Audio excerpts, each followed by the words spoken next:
আসসালামু আলাইকুম। আমি শিউলি বলছি। রান্না করতে আমার কাছে খুবই ভালো লাগে, আর এই ভালো লাগার থেকেই তোমাদের সঙ্গে সব কিছু শেয়ার করা। আজকে কি রান্না করলাম সেটাই তোমাদের সামনে তুলে ধরলাম। এখানে আমি ডিম রান্না করেছিলাম, আর এই ডিমটা একদমই অন্যরকম রান্না করেছিলাম, খুবই মজার হয়েছিল। আর এখানে চিকেন রান্না আর মাছ ভাজা। কান্না ভালো লাগে, মাছে ভাতে বাঙালি বলে কথা, সবারই মাছ কিন্তু খুবই পছন্দর। আর মাছটা ভাজা যদি সুন্দর করে ভাজা যায়, তার সঙ্গে ধনিয়ার পাতা দিলে খেতে কিন্তু দারুণ লাগে। তাই মাছ ভেজে নিলাম সব তরকারির মধ্যে। আর মাছ ভাজা একটু অন্যরকম করব। সবাই হচ্ছে তোমরা মাছ ভোনা করে খাও, অনেক সময় মাছ ভেজে খাও, আর আমি আজকে মাছ ভাজার সঙ্গে কিন্তু পেঁয়াজ দিয়ে দিয়েছিলাম আলাদাভাবে, আর তার সঙ্গে একটু ধনিয়ার পাতা দিয়ে দিব।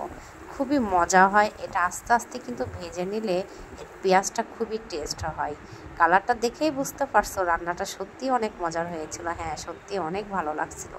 এদিকে একটু মুরগি করে নেব, মুরগি রান্নাটা করব। কারণ অনেক সময় কিন্তু কিছু কিছু রান্না মাঝে মধ্যে খেতে ইচ্ছা করে যে না আজকে এটা খাবো এটা খাবো। আর আস্ত জিরা দিয়ে আজকে মুরগির মাংস রান্না করছিলাম। সব মশলাগুলো দিয়ে একদম হাতে মাখিয়ে ফেলবো। পরপর সব মশলাগুলো সুন্দর করে দিয়ে হাত দিয়ে সুন্দর করে মাখাই, তারপরে মুরগির মাংসটা রান্না করব।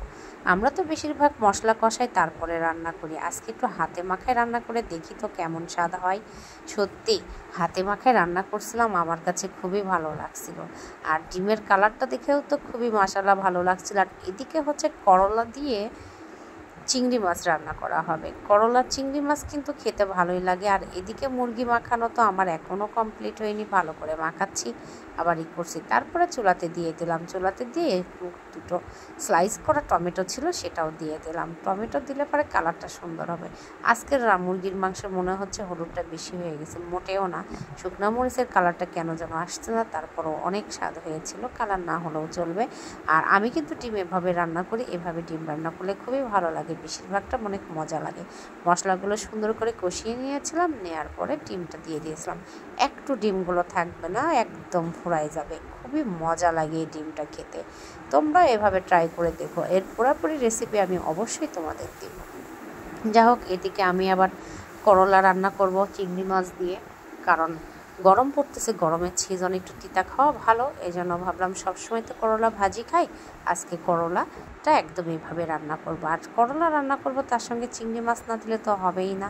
চিংড়িতেই যত স্বাদগুলো বাড়িয়ে দেয় রান্নার, তার জন্য চিংড়ি দিয়ে একদম রান্না করে ফেললাম। তার লাস্টের দিকে একটু ধনিয়ার পাতা দিয়ে দিলাম।